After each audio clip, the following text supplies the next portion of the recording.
গেছে। ফের এক বছর পর আজ 14ই আগস্ট সেই রাত দখল রাত জাগো কর্মসূচি শহর কলকাতা থেকে জেলায় জেলায় ছড়িয়ে পড়েছে তার আজ।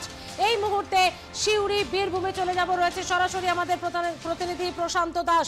প্রশান্ত, তুমি যে জায়গায় রয়েছে সিউড়িতে, সেখানে সাধারণ মানুষ কিভাবে প্রতিবাদী? দেখো সেটি যেটা হচ্ছে সেই 14ই আগস্ট রাত, সেই রাত দখল একটা বছর পূর্ণ হলো এবং সেই রাত দখলকে কেন্দ্র করে আজকে প্রতীকী একটা আন্দোলন করলো, প্রতীকী প্রতিবাদ করলো সিউড়ি শহরের নাগরিক সমাজ। এবং তারা বিভিন্নভাবে কবিতা পাঠ করে, কেউ আবৃত্তি পাঠ করে, কেউ স্লোগান দিয়ে, কেউ ছবি এঁকে আজকে কিন্তু প্রতীকী সেই প্রতিবাদ করলো। কারণ দেখো তিলোত্তমার একটা বছর পেরিয়ে গেল মৃত্যু এবং নিঃশ্বাসজনক একটা ঘটনা ঘটেছিল আজ থেকে এক বছর আগে।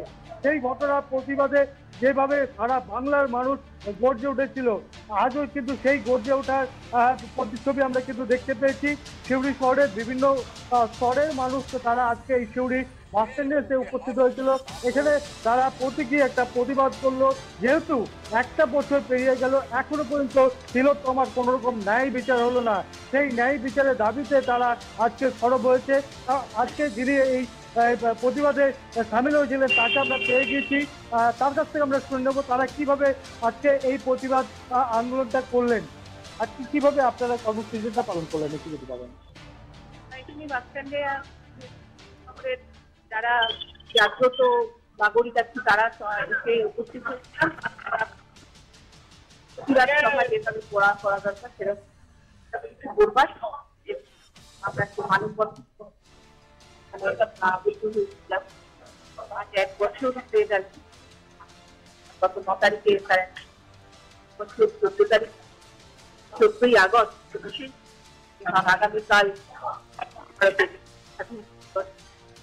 সেই কারণেই আজকের রাত্রিটার পরেই যে নতুন দেখবো সেই নতুনের আশাতেই আমাদের 14 তারিখ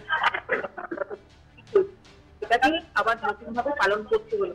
লজ্জাজনক ভাবে এই দিনটাকে আমাদের পালন করতে হচ্ছে, কারণ এই বিচার, যে বিচারের আশাতে সেদিন সেই রাত্রিটা আমরা যা ভেবেছিলাম সেই বিচার কিন্তু এক পাও এগোয়নি।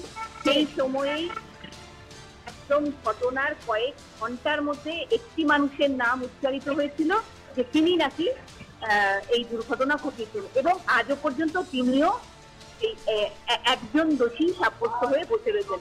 অদ্ভুত আমাদের ভারতবর্ষের বিচার ব্যবস্থার মধ্যে আমরা রয়েছি।